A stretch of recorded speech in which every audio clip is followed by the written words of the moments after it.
Hello मेरे प्यारे दोस्तों, कैसे हैं आप सभी। मैं आप सभी का स्वागत करता हूं आपके यूट्यूब चैनल एसपी झा पे। और आज मैं आप लोग को साइंस के क्लास 9th के साइंस बताने वाला हूं, जिसमें कि आज हम लोग चैप्टर नंबर 3 बल तथा गति के नियम के इंपॉर्टेंट पॉइंट्स जो होते हैं उसको समझेंगे। मैंने आप लोग को पार्ट 1 बता दिया है, जिसमें कि हम लोग इसे स्पर्श बल से पीछे तक कर लिए हैं। आज हम लोग स्पर्श बल से जानने वाले हैं और इसे आगे तक जानने वाले हैं।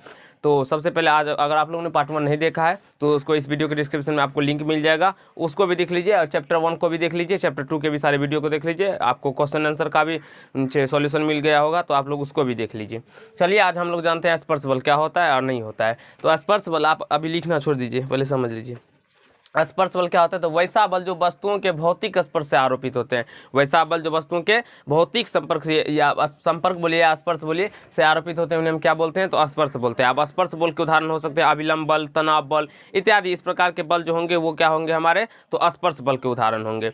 अब अभिलंब बल क्या हुआ उसको समझते हैं। तो अभिलंब, अगर मान लेते हैं एक टेबल है और टेबल पे बुक रखा हुआ है, तो बुक जो क्या करता है, तो बुक अपना वजन जो है, अपना बल जो है वो नीचे की ओर लगाता है और टेबल क्या करता है, तो उस बुक पे अपना वजन ऊपर की ओर लगाता है। तो उस दोनों के वस्तुओं के बीच जो बल लग रहा है उसे हम क्या बोलते हैं, तो अभिलंब बल। जैसे कि आप देख सकते हैं, जब स्पर्श बल वस्तुओं के संपर्क के सतह के लंबवत लगते हैं, यानी कि लंबवत लगते हैं, तो उन्हें हम क्या बोलते हैं, अभिलंब बल। जैसे टेबल के ऊपर रखा हुआ किताब, आप ऐसे समझ सकते हैं, टेबल के ऊपर में किताब अगर रखा हुआ है तो वो किताब मतलब टेबल पर लंबवत बल नीचे की ओर लगा रहा है और टेबल क्या कर रहा है, तो किताब पर ऊपर की ओर लंबवत बल लगा रहा है। तो उसके बीच जो लंबवत बल लगते हैं उसे हम लोग अभिलंब बल कहते हैं।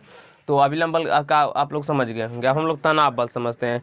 तो बचपन में आप लोग क्या करते होंगे ना, तो पत्थर में आप लोग एक रस्सी बांध देते होंगे और उसको ऐसे इस प्रकार से घुमाते होंगे, तो उसी रस्सी से जो बल लग रहा था, यहाँ देखते हैं तो डोरी बंधी हुई वस्तु पर डोरी द्वारा लगाया गया बल, तो डोरी जो बल लगाता था उसी को हम लोग तनाव बल कहते हैं। आप लोग बचपन में ऐसा किए भी होंगे। बहुत सारे बच्चे क्या करते हैं, तो पत्थर में रस्सी बांध देते थे और उसको इस प्रकार से घुमाते थे, और घुमाने पे क्या होता था, तो रस्सी हमारा पत्थर को अपनी ओर आकर्षित करता था, खींचता रहता था। तो वो जो रस्सी बल लगाता था उसी को हम लोग तनाव बल कहते हैं। यहाँ पे देखेंगे, जब किसी वस्तु को एक डोरी से बांधकर डोरी को ताना जाता है तो डोरी वस्तु को खींचती है। डोरी क्या करती है, वस्तु को अपनी ओर खींचेगी, वास्तविकता है। तो डोरी से बंधी वस्तु पर डोरी द्वारा लगाए गए इस बल को हम लोग तनाव बल कहते हैं।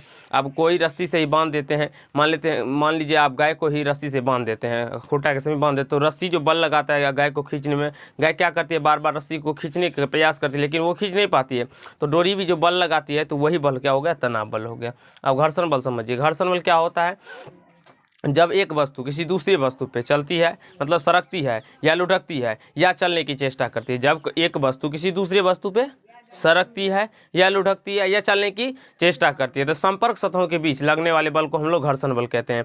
आप संपर्क सतहों के बीच लगने वाले अवरोधी बल भी बोल सकते हैं, उसे हम लोग क्या बोलते हैं, तो घर्षण बल करते हैं। घर्षण बल, अब अगर हम लोग पृथ्वी पे चलते हैं तो वो भी घर्षण बल का ही उदाहरण है।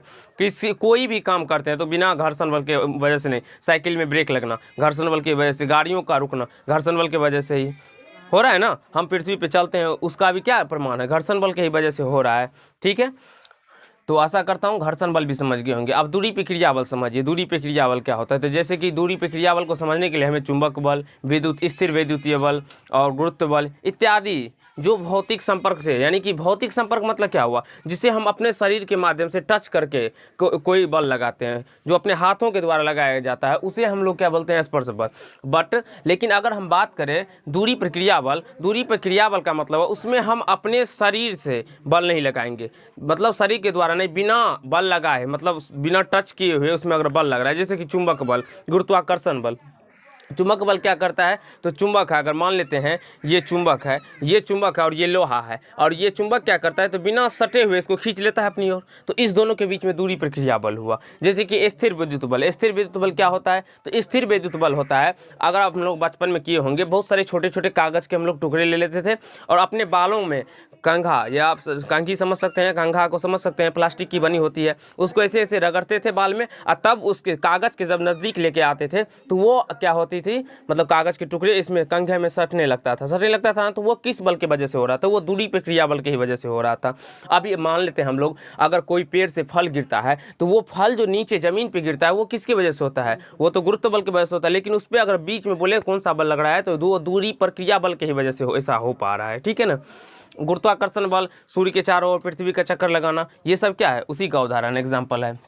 तो दूरी पे क्रिया बल क्या है, चुंबकीय बल, विद्युतीय बल, गुरुत्व बल आदि को हम लोग दूरी पे क्रिया बल कहते हैं। ठीक है, अब हम लोग यहाँ पे समझेंगे चुंबकीय बल। वैसे तो मैं आप लोग को बता दिया चुंबकीय बल क्या होता है। तो चुंबक जिस बल से किसी वस्तु को अपनी ओर आकर्षित करता है, चुंबक जिस बल से किसी वस्तु को अपनी ओर आकर्षित करता है उसे हम क्या बोलते हैं, चुंबक बल। ठीक, अब देखिए विद्युतीय बल। विद्युतीय बल क्या हो गया, बस वही अभी आप विद्युतीय बल बोले या आप स्थिर विद्युत बल भी लिख सकते हैं इसको।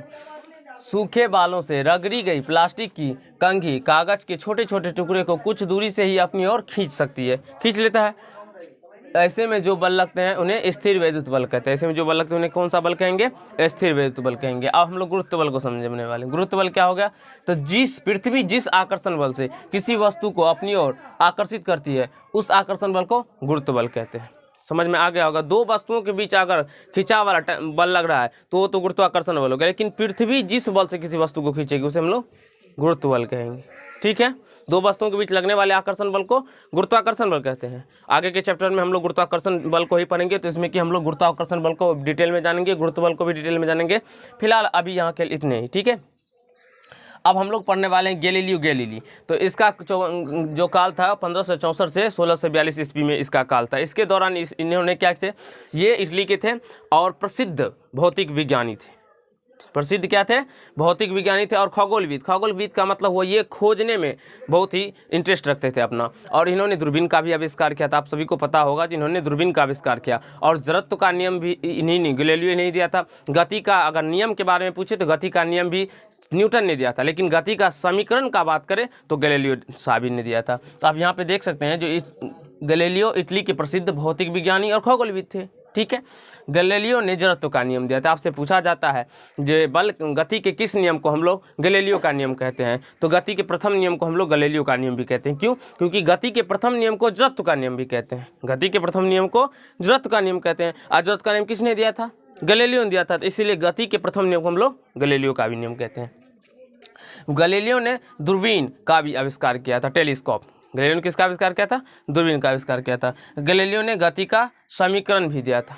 ये आपके बुक में नहीं लिखा होगा, मैंने आपको लिखो इंटरेस्ट मतलब आपको लिख कर इंक्लूड करा दिया। तो अगर आप लोग को ये नोट्स पॉइंट अच्छे लगे होंगे तो वीडियो को लाइक कीजिएगा, कमेंट कीजिएगा, शेयर कीजिएगा। चैनल पर नहीं होंगे तो चैनल को सब्सक्राइब करके बेल आइकन को प्रेस कर लीजिएगा। और इसे आप लोग जरूर ही लिख लीजिएगा आपके हर एक एग्जाम में, चाहे जनरल कंपटीशन के एग्जाम हो, विभिन्न प्रकार के एग्जाम में आप लोगों को इसी से प्रश्न देखने को मिलेंगे। अगर आप लोग छोटे छोटे पॉइंट्स को एकत्रित करेंगे तभी आपका घर भरेगा और आपका एक संपूर्ण सूचित ज्ञान मिल पाएगा। तो ज्ञान आपको अच्छे तरीके से अगर अच्छा लगा हो तो लाइक कमेंट शेयर करना ना भूलिएगा। और चैनल पर नहीं होंगे तो चैनल को सब्सक्राइब करके बेल आइकन को प्रेस कर लीजिएगा। तो धन्यवाद दोस्त। आज के पार्ट में हम लोग गैलीलियो तक समझेंगे। नेक्स्ट पार्ट में हम लोग गति का नियम के बारे में समझेंगे और उसे भी अच्छे तरीके से समझने का प्रयास करेंगे। धन्यवाद।